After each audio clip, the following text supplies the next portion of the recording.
itself is a word. The word is interesting because it's a word that comes from a pagan.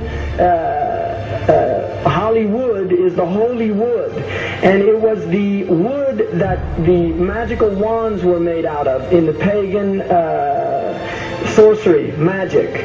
And these wands were believed that the sorcerers that possessed them could put people into trances and control them. This is part of, this is symbolic, but it's also important to understand that part of what Hollywood literally does is it puts people into trances. It's a dream state. They call it the dream machine in the United States.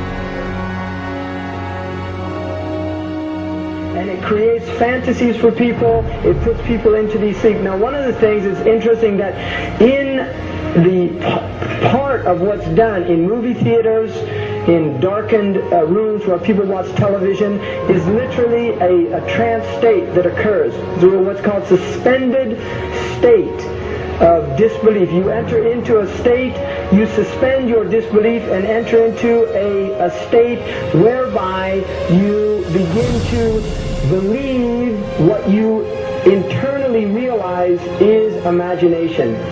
It's falsehood.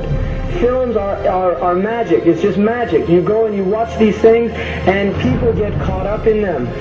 People cry during films, all this catharsis that takes place in these things. Many of the films, and this is an important element in the control mechanism, is literally allow people to go and have certain type of catharsis as a purging experience, which Aristotle talks about the necessary element. One of the necessary elements of tragedy is to create this cathartic experience. And this is why a lot of the films, especially also news and things like this is why news is very important in this culture. Everybody watches the news, they have this tragic, cathartic experience of watching the tragedies of others and then feeling safe and complacent in their own experience of this suspended state of illusory well-being. So these are very intricate and sophisticated methods. Now, I think it's dangerous, although there are elements, there's concerted efforts that take place, there's also a lot of people that have similar worldviews that aren't necessarily working together in concerted efforts.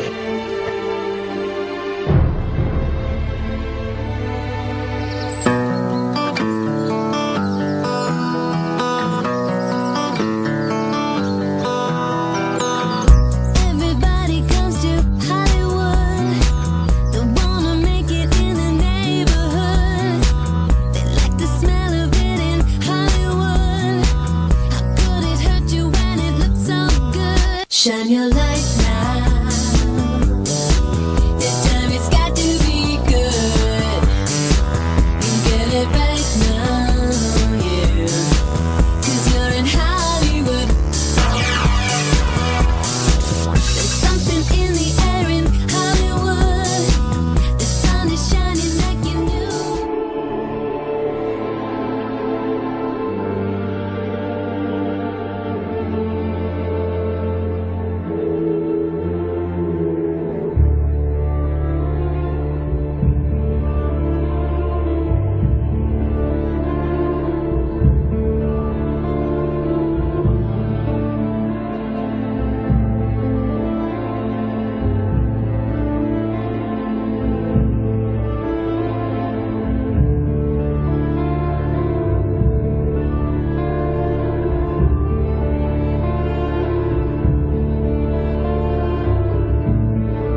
You're not supposed to be up here.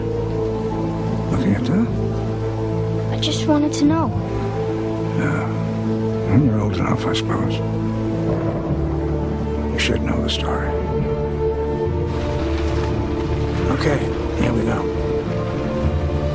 It was 1832. On a night much like this.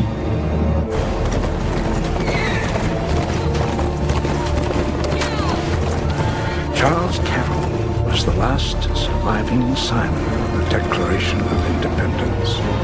He was also a member of a secret society known as the Masons, and he knew he was dying. He woke up his stable boy in the middle of the night and ordered him to take him to the White House to see Andrew Jackson, because it was urgent that he speak to the president. Did he talk to him?